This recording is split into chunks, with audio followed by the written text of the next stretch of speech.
Hello friends, welcome to Zypher classes. This is Azam with another question number 5 and exercise 1.1 and chapter is integer, chapter number 1 NCERT math class 7th. Let's start now. Mohan deposit 2000 rupees in his bank account and withdraw 1642 from it the next day. If withdrawal amount from the account is represented by a negative integer, then how will you represent the amount deposited? Find the balance in Mohan's account after the withdrawal. तो question आपके पास ये है कि मोहन जो है वो 2000 rupees अपने bank account में डिपॉजिट करता है, उसके बाद वो नेक्स्ट डे उस अमाउंट में से 1642 रुपीज जो विड्रॉ कर लेता है नेक्स्ट डे में. If withdrawal amount from the account is represented by, अगर जो पैसे वो विड्रॉल कर रहा है, निकाल रहा है बैंक से, उसे हम रिप्रेजेंट करें नेगेटिव इंटीजर से, तो क्वेश्चन किया है then how will you represent the amount deposited. तो डिपॉजिट किया हुआ अमाउंट हम कैसे रिप्रेजेंट करेंगे. तो देखिए, अगर दो एक दूसरे की अपोजिट चीज़ें हैं, तो एक चीज़ को अगर हम नेगेटिव कह रहे हैं तो उसके अपोजिट को हम पॉजिटिव कहेंगे मैथ में. ठीक है, तो अगर वो विड्रॉल वाले अमाउंट को नेगेटिव शो कर रहे हैं, नेगेटिव रिप्रेजेंट कर रहे हैं, तो आपसे पूछा है then how will you represent the amount deposit. तो जो अमाउंट डिपॉजिट हुआ है उसे हम पॉजिटिवली रिप्रेजेंट करेंगे. तो इस क्वेश्चन का आंसर जो यहाँ पर इन्होंने किया है, क्वेश्चन ये किया है कि if withdrawal amount from the account is represented by a negative integer then how will you represent the amount deposited. ठीक है, तो इसका आंसर हम यहाँ पर लिखेंगे. सॉल्यूशन आपका यहाँ से ये रहेगा और हम लिखेंगे if withdrawal amount from the account is represented by a negative integer, then we will represent the amount deposited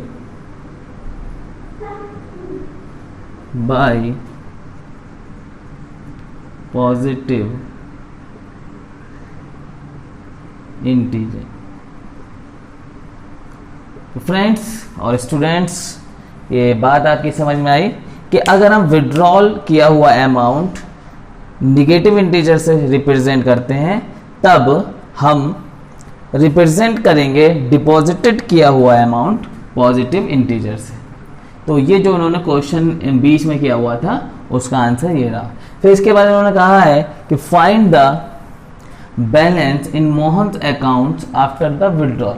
तो विड्रॉल के बाद मोहन के अकाउंट में कितना पैसा और कितना अकाउंट, कितना बैलेंस उसके पास बाकी बचा. तब नाउ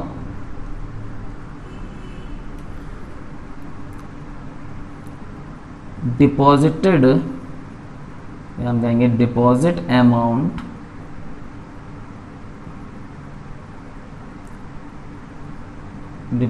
अमाउंट हमारा था 2000 रुपीज और विड्रॉल अमाउंट हमारा था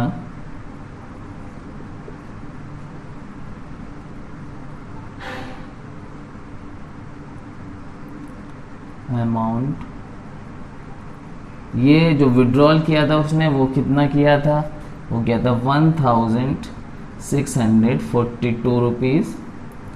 ठीक है, सो अब बैलेंस उसका कितना बचा, बैलेंस आपका 2000 रुपीज़ थे, इसे हम पॉजिटिव से दिखा रहे हैं और इसको हम निगेटिव से दिखा रहे हैं, दोनों को हम सम कर देंगे तो कितने पैसे बच जाएंगे, 10 2 माइनस किया 8, 9 में से 4 गया 5 और 9 में से 6 गया 3, तो 358 रुपीज़ उसके अकाउंट में बाकी बचेंगे। लास्ट बैलेंस उसका विड्रॉल करने के बाद ये रहेगा। तो ये था हमारा क्वेश्चन नंबर 5। इसके बाद हम क्वेश्चन नंबर 6 करते हैं। Now question number 6 say that Rita goes 20 kilometre towards east from a point A to the point B. From B she moves 30 km towards west along the same road. If the distance towards east is represented by a positive integer, then how will you represent the distance traveled towards west? By which integer will you represent her final position from A? और इसके साथ ही एक number line इस तरह के से जो है इस क्वेश्चन के साथ दे रखी है, जो मैंने यहाँ पर भी ड्रॉ कर दी है। देखिए यहाँ पर क्वेश्चन ये कह रहा है कि एक रीता लड़की है जो किसी रोड पे खड़ी है और वहाँ से उसकी जो पोजीशन है उसे हम यहाँ पर ए से दिखा रहे हैं, अभी स्टार्टिंग पोजीशन, और 0 मान लेते हैं वहाँ पर।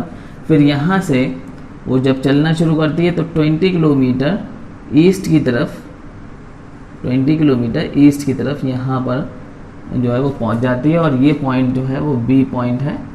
ठीक है, फिर यहाँ से क्या करती है वो कि अब वहाँ पे उसे कोई भी काम था वहाँ से वो चल देती है और वेस्ट की तरफ आना शुरू कर देती है।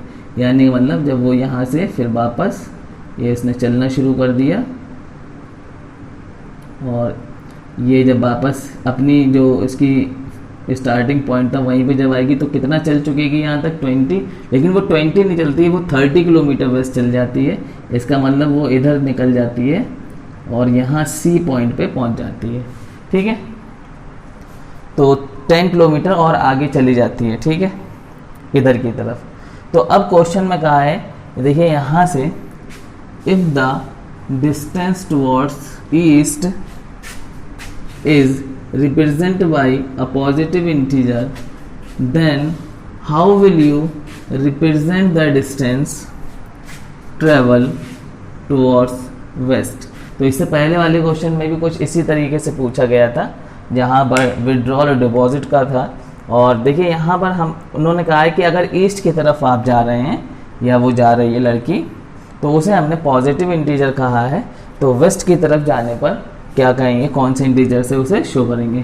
तो बिल्कुल अपोजिट है ईस्ट वेस्ट, तो हम कहेंगे वो निगेटिव इंटीजर से हम उसे शो करेंगे। चलिए, तो यहाँ पर हम इसका सॉल्यूशन करना शुरू करते हैं। तो हम यहाँ पे लिखेंगे according to question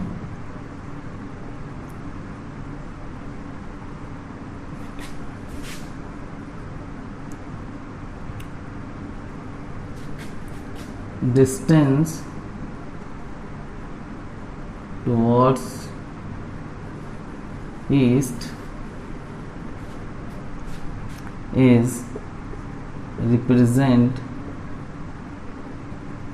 represent by positive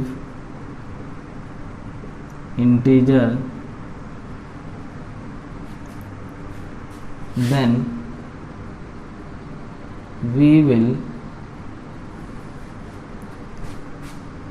represent the distance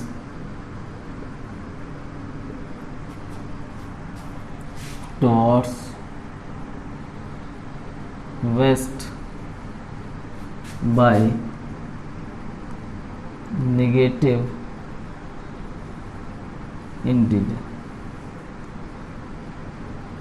देखिए, अगर हम ईस्ट की जो डिस्टेंस थी, ईस्ट की तरफ जो डिस्टेंस थी उसे हम पॉजिटिव रिप्रेजेंट कर रहे हैं, तो वेस्ट की तरफ की जो डिस्टेंस होगी उसे हम नेगेटिव इंटीजर से रिप्रेजेंट करेंगे। तो ये जो इस क्वेश्चन का आंसर था।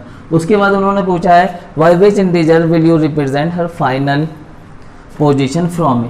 तो ए से उसकी फाइनल पोजीशन क्या है, देखिए यहाँ पर जो ये नंबर लाइन है आपको पता चल रहा है कि ए से उसकी फाइनल पोजीशन -10 पे है, ठीक है।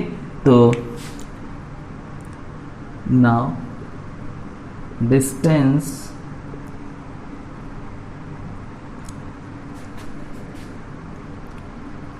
ए टू बी, तो ए से बी की जो डिस्टेंस थी वो 20 किलोमीटर थी।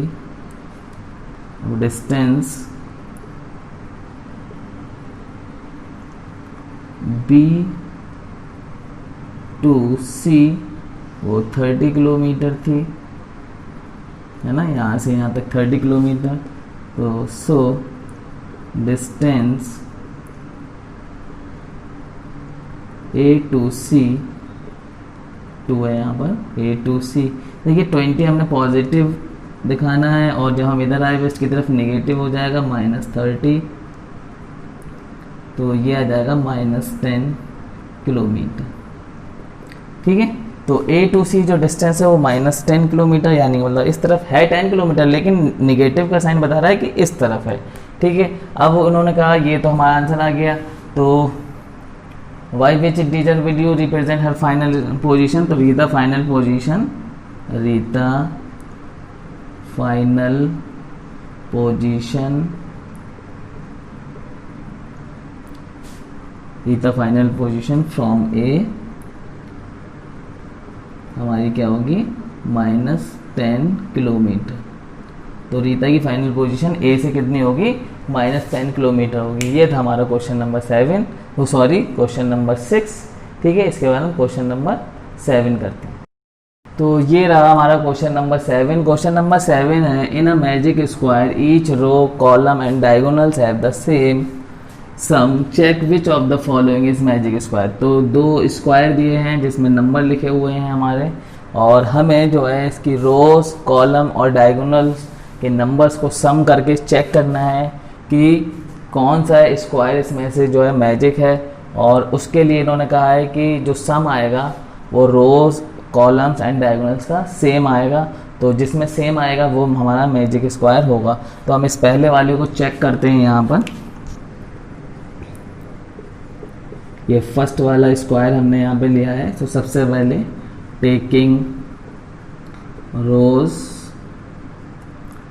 तो रोज जो होती हैं, रो जो होती हैं वो इस तरीके से होती है हमारी, ठीक है, हॉरिजॉन्टल, ठीक है। हॉरिजॉन्टल जो होता है वो रोज होती है। तो यहाँ पर हम सम करते हैं पहली रोज को। तो 5 -1 -4, तो देखिए 5 -1 एंड -4 -5, तो 5 - 5 = 0, ठीक है। उसके बाद हम दूसरी रोज पे आते हैं, दूसरी रो पे आते हैं, -5 फिर -2 फिर +7, तो -5 एंड -2 -7 और +7, तो -7 एंड +7 आपको देगा 0। फिर तीसरी रो, थर्ड रो, 0 +3 -3, तो ठीक है, यहाँ पर सॉरी -0 के आगे कोई साइन नहीं होता ऐसे, 0 +3 -3, 3 - 3 = 0। तो यहाँ पर हमने देखा कि रोज में जो था, हमारी रोज थी उसमें सब में जो आंसर आ रहा है हमारा सम करने के बाद वो सेम आ रहा है। और इसके बाद इसी बॉक्स के लिए टेकिंग कॉलम्स ले लेते हैं। अब कॉलम्स जो होते हैं वो हमारे वर्टिकल होते हैं, ये पहला कॉलम रहेगा, ये दूसरा कॉलम और ये तीसरा कॉलम रहेगा। तो यहाँ पर फर्स्ट कॉलम के लिए 5 फिर -5 फिर प्लस में यहाँ 0 आ रहा है, ठीक है।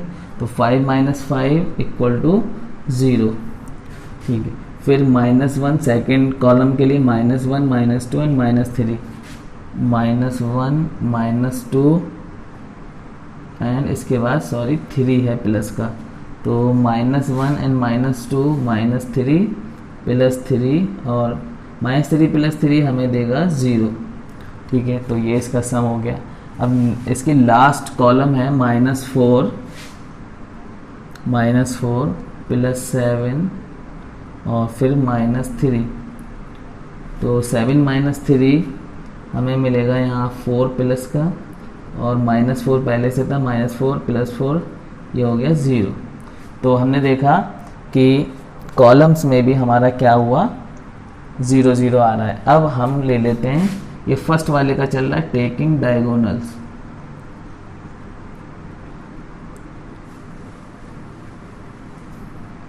ठीक है, टेकिंग डायगोनल्स। तो डायगोनल्स में देखिए क्या रहेगा, ये एक डायगोनल और एक डायगोनल ये, तो 5 - 2 - 3, 5 - 2 - 3। तो देखिए 5 - 2 and -3 -5, तो 5 - 5 = 0। देखिए अभी तक 0 आ रहा है, ठीक है। और लास्ट में देखते हैं, तो लास्ट डायगोनल ये रहेगा, एक डायगोनल ये, एक डायगोनल ये, -4 -2 and 0, -4 -2 और फिर 0। तो -4 and -2 कितना हो जाएगा, -6। तो देखिए लास्ट में जो हमारा लास्ट डायगोनल था वो हमें 0 नहीं दे रहा है। इसका मतलब ये एक मैजिक स्क्वायर नहीं हुआ, क्योंकि सब का आंसर, सब का सम एक सा आना चाहिए था। सो हम यहाँ लिख सकते हैं, so it is not a magic square. तो ये एक मैजिक स्क्वायर नहीं है। तो ये हमारा था इसका, ये फर्स्ट वाला हमने करा है भी, और इसके बाद इसे रफ करके फिर सेकंड वाला हम करते हैं। तो आप इसे नोट डाउन कर लीजिए। तो चलिए अब करते हैं इसका सेकंड पार्ट। तो सेकंड पार्ट यहाँ से शुरू करते हैं। सबसे पहले टेकिंग रोज, तो पहली रो ले लीजिए आप, फर्स्ट रो, 1 - 10 + 0, और 1 - 10 ये हमें यहाँ से मिलेगा -9। ठीक है, सेकंड रो पे आइए, -4 -3 -2, -4 -3 कितना हो जाएगा आपके पास, -7। ठीक है, -7 फिर -2, -7 -2 -9। ठीक है, फिर लास्ट रो रहेगी -6 + 4 -7। ठीक है, तो देखिए यहाँ पर -6 4 -7 ये हमें मिलेगा -3। तो -6 and -3 -9। तो देखिए पहला जो रो वाला हमने किया है उसमें सबका आंसर -9 आ रहा है। इसके बाद हम ले लेते हैं यहाँ पर ले लेते हैं। ठीक है, तो टेकिंग कॉलम्स, तो यहाँ पर कॉलम हमारे रहते हैं ऐसे वर्टिकली। तो पहला कॉलम है 1 -4 -6, 1 -4 and -6 -10, और 1 - 10 = -9। और इसका सेकंड कॉलम लेते हैं, -10 -3 + 4। ठीक है, 10 - 3 -13 + 4, -13 and +4 आपको देगा -9। ठीक है, इसका लास्ट कॉलम ये रहेगा 0 -2 -7, -2 and -7 हमें मिल रहा है -9। तो देखिए अब यहाँ पर रो में भी -9 आ रहा है सम, और कॉलम्स में भी देखा हमने -9 आ रहा है। अब हम यहाँ ले लेते हैं डायगोनल्स। तो डायगोनल्स हमारा एक ये रहेगा और एक ये रहेगा। तो पहला डायगोनल्स 1 -3 -7। देखिए 1 - 3 को सॉल्व करेंगे, -2 -7, -2 -7 = -9। पहले डायगोनल पे भी हमारा -9 आ रहा है। दूसरा डायगोनल और चेक करते हैं, 0 -3 -6, तो -3 -6 -9। ठीक है, तो हमने यहाँ पर देखा जो हमारा दूसरा वाला स्क्वायर था, सेकंड पार्ट जो था, उसमें सबका सम -9 -9 -9 आ रहा है। तो हम कह सकते हैं, so it is a magic square. तो ये दूसरा वाला हमारा मैजिक स्क्वायर हो जाएगा, फर्स्ट वाला हमारा मैजिक स्क्वायर नहीं था। तो ये था हमारा क्वेश्चन नंबर 7 का सॉल्यूशन। ठीक है, तो इस वीडियो में हम इतना ही रखते हैं, और नेक्स्ट क्वेश्चंस के लिए आप देखते रहिए जायफा क्लासेस की नेक्स्ट वीडियोस। अगर ये वीडियो अच्छी लगी हो तो सब्सक्राइब करिए, लाइक करिए, शेयर करिए। Thank you very much.